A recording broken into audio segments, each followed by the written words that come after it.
తన సొంత విషయంలో అనవసరంగా కూటమి ప్రభుత్వాన్ని నిందించటం నిరాధారణమైనదని చిత్తూరు జనసేన వీర మహిళ ప్రముఖ న్యాయవాది ఆరణి కవిత ఆరోపించారు.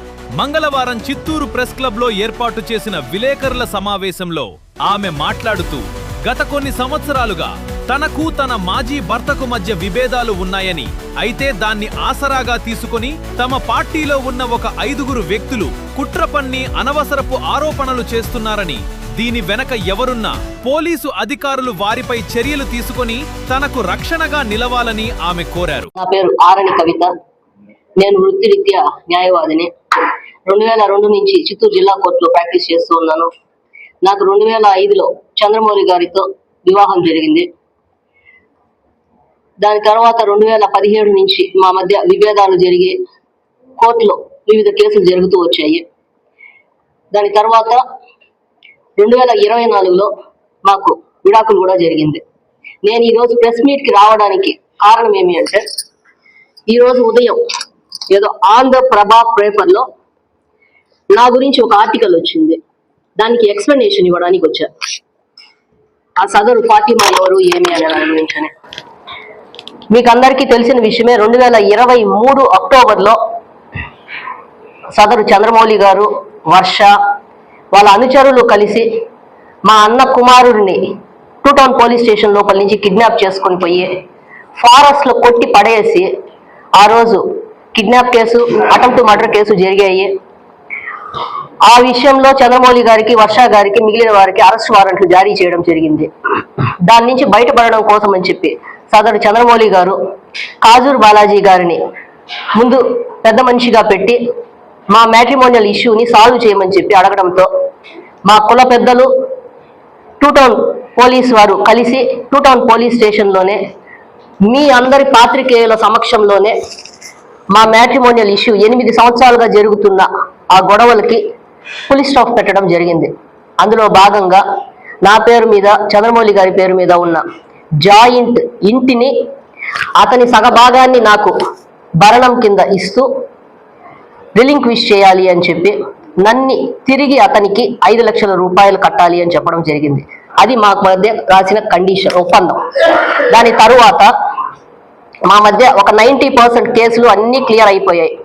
క్లియర్ అయిపోతున్న సమయంలో నేను చంద్రమౌళి గారి మీద పెట్టిన 498A కేసు, గృహహింస కేసుని రిటర్న్ తీసుకునే సమయంలో అతని గర్ల్ ఫ్రెండ్ అనాలో ఏమనాలో నాకు తెలియదు, శారదా రూబెన్ అని చెప్పి ప్రస్తుతం పీలేరులో ఏపీపీగా పనిచేస్తున్నాను, ఆమె పెట్టిన SC ST కేసు నా మీద, నా కుటుంబ సభ్యులందరూ, నా తల్లిదండ్రులు, నా అక్క, నా బావ, అన్న, వదిన, ఇంతమంది మీద పెట్టిన కేసుని రిటర్న్ తీసుకోను అని ఆవిడ చెప్పడంతో, చంద్రమౌళి గారికి కూడా ఆమెకి నాకు ఎటువంటి సంబంధం లేని ఆ కేసుని నేను రిటర్న్ తీసుకోను అని చెప్పడంతో మా మధ్య కొన్ని ఇష్యూస్, ఒక 4 కేసులు పెండింగ్ పడిపోయాయి. ఇందులో భాగంగా ఇప్పుడు ప్రజెంట్లీ మనము ఈ ఫాతిమా దగ్గరకు వస్తే, ఫాతిమా అనే ఆవిడ 2022లో చంద్రమౌళి గారి దగ్గర లీజ్ అగ్రిమెంట్ వేసుకోవడం జరిగింది. 2.5 లక్షలకి 2 సంవత్సరాలకి గాను. నాకు ఆవిడకి మధ్య ఎటువంటి లీజ్ అగ్రిమెంట్లు కానీ, రెంటల్ అగ్రిమెంట్లు కానీ ఏమీ లేవు.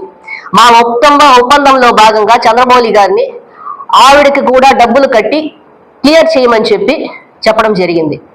కానీ అది పెండింగ్ పడి, ఎప్పుడైతే SC ST case, Sharada Reuben గారు పెట్టిన SC ST కేసు పెండింగ్ పడిందో అవన్నీ అలాగే పెండింగ్ పడిపోయాయి.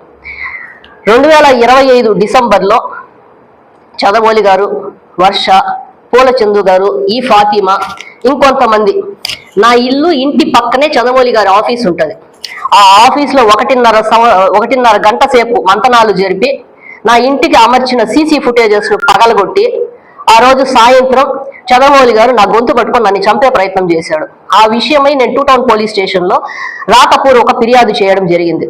అప్పుడు మళ్ళీ కాజూర్ బాలాజీ గారే వచ్చి, అమ్మ ఈ విషయాన్ని ఇక్కడితో ఆపేస్తాము, దీనికి ఫుల్ స్టాప్ ఈ రోజుతో పెట్టేస్తాము, ఒకసారి ఎమ్మెల్యే గారి దగ్గర కూర్చొని మాట్లాడి దీన్ని క్లియర్ చేస్తామని చెప్పడం జరిగింది. ఎమ్మెల్యే గారి దగ్గరికి పోతూనే ఫస్ట్ నాకు కూడా సమస్య సాల్వ్ అయిపోతుంది అంటే నాకు ఆనందమే కదా. కాబట్టి కాజూర్ బాలాజీ గారికి, సరే అన్న మీరు ముందుండి, ఆ రోజు 2023లోనూ మీరే ముందు వచ్చారు, ఈ రోజు మీరే ముందు వస్తున్నా అంటే, లేదమ్మా ఈ రోజు ఫుల్ స్టాప్ పెట్టేస్తాను అని తెలవడం జరిగింది. నేను కూడా ఆయన నమ్మి వెళ్ళాను. ఫస్ట్ ఎమ్మెల్యే గారు విషయం వింటూనే ఫస్ట్ చెప్పింది, ఈ ఫాతిమా అనే ఆవిడ వల్లనే ఇక్కడ మీ ఇద్దరికి సమస్యలు సాల్వ్ కాకుండా ఉంది. ఫస్ట్ ఆమెకి 2.5 లక్షలు ఏదైతే కట్టాలో అది కట్టేసే చంద్రమౌళి, ఆమెను వెకేట్ చేయించేస్తాము, సాల్వ్ అయిపోతాయి అన్ని ప్రాబ్లమ్స్ అన్నారు. చంద్రమౌళి గారు ఇక్కడ ఏం చేశారంటే, నా దగ్గర డబ్బులు ప్రస్తుతం లేదు అనేసి చెప్పడం జరిగింది. సరే అయితే ఈమెని నువ్వు వెకేట్ చేయంటే నాకు ఆ డబ్బులు ఇస్తే వెకేట్ చేస్తాను అంటది. సరే ఎమ్మెల్యే గారు అనుకోని అయితే ఆ డబ్బులు నేను పే చేస్తాను, తర్వాత నువ్వు నాకు ఇస్తావా నీ దగ్గర ఉన్నప్పుడు అంటే, చంద్రబాబు అనుకోని ఇప్పుడు మీరు ఇచ్చేయండి అన్న, తర్వాత నేను మీకు ఇస్తాను అని చెప్పడం జరిగింది. ఆ రోజు ఎమ్మెల్యే గారు ఆన్ స్పాట్ 50,000 రూపాయలు ఈ ఫాతిమాకి ఇవ్వడం జరిగింది. మరుసటి రోజు ఫాతిమాని రమ్మని చెప్పి 2 లక్షల రూపాయలు తీసుకొని నువ్వు వెకేట్ చెయ్యమ్మా అనేసి చెప్తే, ఆ రోజు నుంచి ఈ రోజుటి వరకు ఆ 2 లక్షలు తీసుకొని ఇల్లు వెకేట్ చేయడం కోసం అని చెప్పి ఫాతిమా అక్కడికి వెళ్ళడం లేదు, ఎన్నిసార్లు కాల్ చేసినా. ఇంకా విషయానికి వస్తే, మొన్న 10వ తేదీ నాకు హెల్త్ బాగాలేదు, నాకు 1 వీక్ లంగ్స్ లో ప్రాబ్లం ఉండి నేను ట్రీట్మెంట్ తీసుకుంటూ ఉన్నా, ఇంట్లోనే రెస్ట్ తీసుకుంటూ ఉన్నా. 10వ తేదీ నేను డాక్టర్ దగ్గరికి వెళ్ళడం కోసం అని చెప్పేసి నేను వెళ్తూ ఉంటే మా అన్న కొడుకు నాకు ఎదురుగా వచ్చి ఏదో స్నాక్స్ అమ్మ ఇందా అనేసి రోడ్లో కనిపించుంటే, నేను రోడ్లో ఎక్కడా తీసుకునేది ఇంట్లో పోయి పెట్టు అని చెప్పాను. నేను వెళ్ళిపోయిన తర్వాత నాది 2nd floor, entrance grill gate ఉంటుంది అనమాట.